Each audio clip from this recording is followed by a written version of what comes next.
My name is Olivia and I recently turned 35. I work as a supervisor at a small electronics assembly plant in the town where I live. It's my job to oversee the temporary workers on the assembly line and make sure we meet our production deadlines for the computer components we manufacture. Some of the temp workers have issues that concern me, like the new hire, Sofia Garcia. There are no problems with Sofia's work performance. Rather, my concern is more about her well-being. One day during lunch break, I found Sofia sitting alone in the corner of the cafeteria without any food. When I asked her about it, she looked up at me sheepishly. "Yes, I didn't have time to pack a lunch today," she said. "You know, you're allowed to leave the factory to buy something to eat." "But wouldn't that be against company policy?" she asked. "It can't be helped if you don't eat properly. It'll affect your work in the afternoon," I told her. "I'm sorry, but I don't have money to buy lunch again," Sofia admitted, looking down. This surprised me. Even as a temp, Sofia should be earning enough to afford basic necessities, between $1,600 to $1,800 a month with overtime. The pay isn't great, but she shouldn't be struggling this much financially, especially since she lives with her parents. She should have at least some disposable income.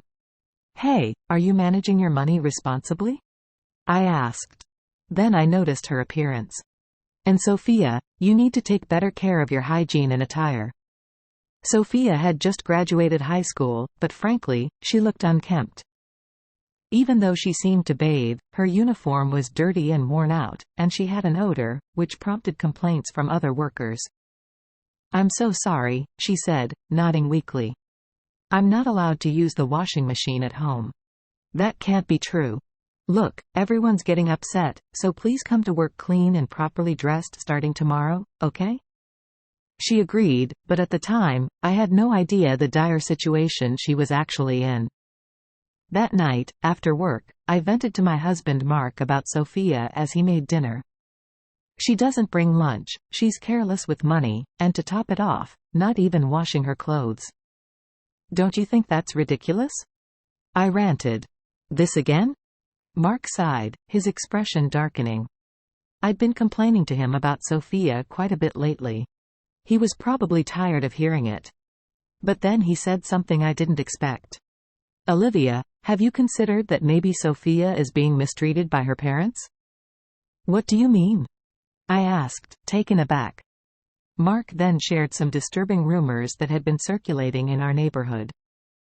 Apparently, a teenaged girl who was the stepchild in a family that recently moved into the public housing complex was being badly neglected and treated coldly by her parents. The family's last name is Garcia. You don't think? I processed this shocking information. It would explain why Sofia never had lunch or money, if her parents were taking all her wages. The mere thought sickened me. "Just keep a close eye on her, okay?" Mark advised solemnly. I nodded, speechless, my mind reeling. But nothing could have prepared me for what I witnessed that weekend while grocery shopping with Mark. In the store, I spotted Sofia with a young boy and two adults who looked to be her parents. The boy, who seemed about 10 years old, was playfully hitting Sofia around her waist, which she clearly didn't like. Meanwhile, the parents just laughed as they watched. "Look, that's Sofia, the girl from work I was telling you about," I whispered to Mark. "No doubt about it," he agreed. "Excuse me, I'm going to go over there for a moment," I said. "Wait, Olivia," Mark cautioned, but I was already striding toward them purposefully. When I reached Sofia, I grabbed the arm of the boy hitting her and looked at her concerned. "Hey there, Sofia. What a coincidence running into you here. Are you out shopping with your family?" I greeted her brightly. "Yes, that's right," she replied, smiling nervously, her fearful eyes darting to her parents who eyed me suspiciously. I turned to address them. "You must be Sofia's parents." "I'm Olivia, one of the managers at the factory where she works." "We're so grateful for all her hard work." "Is that so?" her father responded curtly, his tone laced with wariness. But then he had the audacity to say, "Speaking of Sofia's job, is there any way her salary could be increased?" She works overtime but still doesn't bring home much money.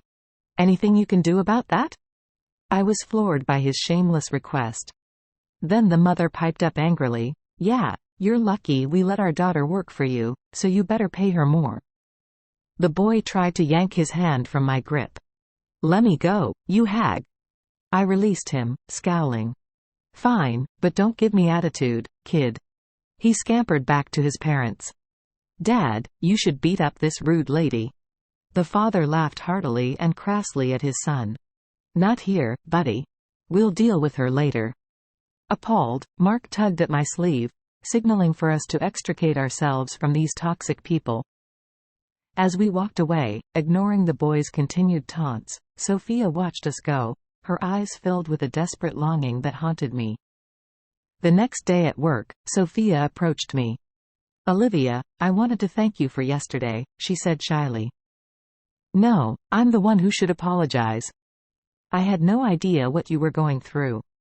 I'm so sorry if I ever said anything insensitive before," I told her sincerely. Sophia then began to open up, sharing the heartbreaking details of her story. After her parents' divorce, she was taken in by her father and his new wife, who always resented Sophia's presence. Sophia was burdened with endless household chores, causing her to miss school frequently. After middle school, she worked part-time while attending night classes, with her father's permission. Back then, she wasn't deprived of her earnings and could manage her life relatively independently. However, everything changed when her father remarried. Her stepmother despised Sophia and treated her coldly, even encouraging Sophia's stepbrother, the boy from the store, to boss her around like a servant. Shockingly, Sophia's father never intervened, instead demanding that Sophia pay them back for raising her by handing over all her wages. Sophia's stepmother threw out her clothes and belongings, restricting her access to basic amenities like bathing and laundry. This explained why Sophia's uniform was always tattered and dirty. "I'm truly sorry for not being able to wash my uniform properly," Sophia concluded, her voice trembling. I was at a loss for words, horrified by the extent of her mistreatment, which was far worse than I had imagined. I admired Sophia's resilience in enduring such hardship alone, but my heart ached for her. Reaching into my bag, I pulled out a package and handed it to her. "Here, eat this if you'd like." Sophia looked at me, confused. "What is it?" "My husband prepared this lunch especially for you. He really wanted you to have it. Just return the empty container whenever, no rush." Tears welled up in Sophia's eyes as she processed the gesture. "Wow, your husband made this homemade meal for me? I'm so touched." Choking back sobs, she managed to say, "Thank you so much, even though I've been such a burden." "It's okay," I reassured her. "Also, would you mind giving me your uniform over the weekend? My husband would be more than happy to wash it for you." Sophia was overwhelmed. "You're doing so much for me. Are you sure? It's the least we can do. And remember, if you ever want to leave your current situation, you can always come to us for help," I said, gently placing my hand on her shoulder. "Thank you," she whispered, tears now flowing freely down her face. "But what would my family say if I accepted your help?" "Don't worry, I know someone who specializes in these matters. We can definitely find a way to support you." At my words, Sophia finally let out the anguish she had bottled up for so long. "I can't take living in that house anymore. I just want to have a normal life like everyone else. Please, help me." Her raw pain struck a deep chord within me. That evening, our typically quiet home erupted into chaos as Sophia's father showed up, pounding on our door and demanding that we release Sophia to him. Mark looked at me, worried. "Olivia, are we going to be all right?" I squeezed his hand reassuringly. "We'll be fine. Engaging with him will only make matters worse. I've already called the police, just as we discussed." Mark nodded, holding up his phone. "Good call. I'll let them know he's here." Sophia's father continued his tirade outside, but we resolutely ignored him until the authorities arrived to take him away. I breathed a sigh of relief, then called Sophia. "I'm so sorry for causing all this trouble," she apologized profusely. "No, don't be. Did you make it to the station all right?" "Yes, I'm on my way to the youth shelter you recommended," Sophia replied, a hint of lightness returning to her voice. I had encouraged Sophia to leave her toxic home environment, but to throw off suspicion, I advised her to leave a note implying she had run away to our house. It was a temporary misdirection to buy her time to escape to the safety of the youth shelter. "Are you certain they'll accept me?" Sophia asked, a note of apprehension creeping back in.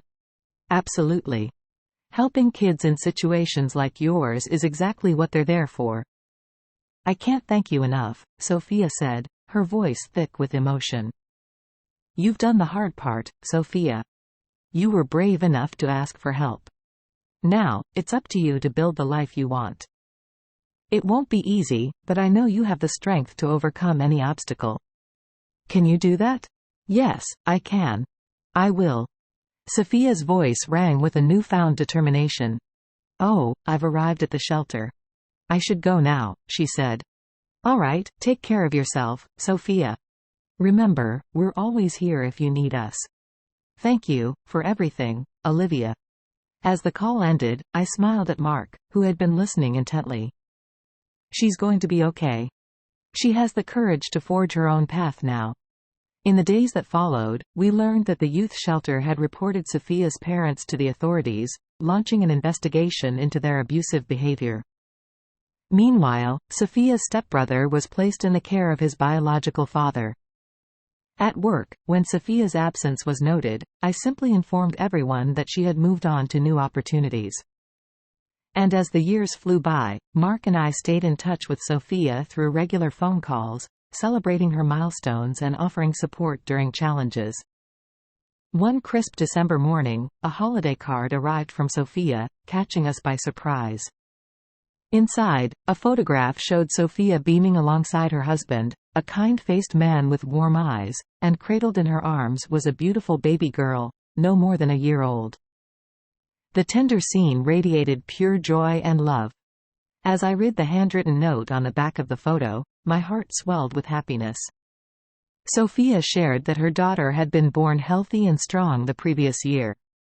She expressed her gratitude for the support we had shown her during her darkest times, emphasizing how our intervention had given her the courage to break free from the cycle of abuse and build a new life for herself.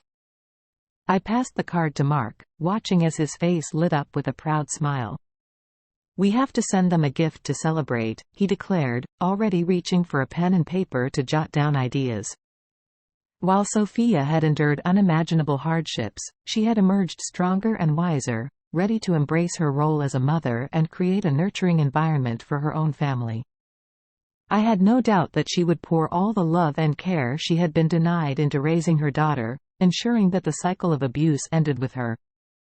Gazing at the photograph once more, I marveled at the incredible journey Sophia had undertaken.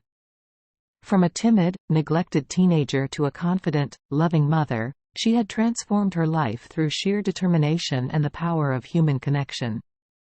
As I reflected on Sophia's remarkable story, I couldn't help but feel a deep sense of pride and admiration for her strength and resilience. Her journey had been a testament to the indomitable human spirit and the transformative power of compassion. In the years that followed, Sophia and I maintained a close bond, our friendship growing deeper with each passing season. She would often call to share updates on her life, and I would listen intently, offering words of encouragement and support whenever she needed them. Through our conversations, I learned that Sophia had decided to pursue a degree in social work, driven by a passionate desire to help others who had endured experiences similar to her own. Her dedication and empathy shone through in every anecdote she shared about her studies and the people she encountered along the way. As Sophia navigated the challenges of balancing motherhood, marriage, and her education, I couldn't help but marvel at her unwavering determination. Despite the obstacles she faced, she approached each day with a positive outlook and a fierce resolve to create a better future for herself and her family. Mark and I made it a point to visit Sophia and her family whenever we could, cherishing the opportunity to witness firsthand the love and warmth that filled their home. Sophia's daughter, now a lively and curious toddler, would often greet us with a wide grin and outstretched arms, a testament to the nurturing environment Sophia had created. During one of our visits, as we sat in Sophia's cozy living room, sipping tea and catching up on recent events, Sophia turned to me with a serious expression on her face. "Olivia," she began, her voice filled with emotion, "I don't think I've ever properly thanked you for everything you did for me back then." I reached out and took her hand in mine, giving it a gentle squeeze. "Sophia, you don't need to thank me. I'm just so grateful that you found the strength within yourself to break free from that toxic situation and build the life you deserved." Sophia's eyes glistened with tears as she spoke. "But that's just it, Olivia. I wouldn't have found that strength if it weren't for you and Mark. Your kindness, your support, it gave me the courage to take that leap of faith and believe in myself." I felt my own eyes well up with tears as I listened to Sophia's heartfelt words. "You know, Sophia, I truly believe that everything happens for a reason. Our paths crossed because we were meant to help each other grow and learn." Sophia nodded, a small smile playing on her lips. "I think you're right. And I want you to know that I'm not just grateful for what you did for me, but for the incredible example you set. Seeing the love and respect you and Mark have for each other, the way you support one another unconditionally, it's inspired me to strive for that same kind of love in my own marriage." I felt a warm glow spread through my chest at Sophia's words. "And you will, Sophia. You and your husband have already built such a strong foundation of love and trust. I have no doubt that your bond will only continue to grow stronger with each passing year." As we hugged goodbye that day, I couldn't help but reflect on the incredible journey we had both undertaken. Sophia had taught me just as much as I had taught her, if not more. She had shown me the true meaning of resilience, the power of hope in the face of adversity, and the importance of extending a helping hand to those in need. In the years that followed, Sophia continued to thrive, graduating with honors from her social work program and securing a position at a local nonprofit organization dedicated to helping at-risk youth. Her passion and dedication to her work were evident in every story she shared, and I couldn't help but feel an overwhelming sense of pride in the incredible woman she had become. As I sit here now, looking back on our shared history, I am filled with a profound sense of gratitude for the role I was able to play in Sophia's story. Her journey serves as a powerful reminder that even the smallest acts of kindness and compassion can have a ripple effect, transforming lives in ways we may never fully comprehend. And so, as I reflect on my own life and the lives of those around me, I am inspired to continue spreading that same love and support, to be the change I wish to see in the world. For in the end, it is our connections with others, the bonds we forge through empathy and understanding, that give our lives true meaning and purpose. With each passing day, I am reminded of the incredible resilience of the human spirit, and the power we all possess to overcome even the darkest of challenges. And it is with this knowledge that I face the future with hope, knowing that as long as we continue to lift each other up and stand together in the face of adversity, there is nothing we cannot achieve. Thank you for listening to my story. Please leave your comments below. If you like this story, please like and subscribe to the channel to follow upcoming stories. Thank you.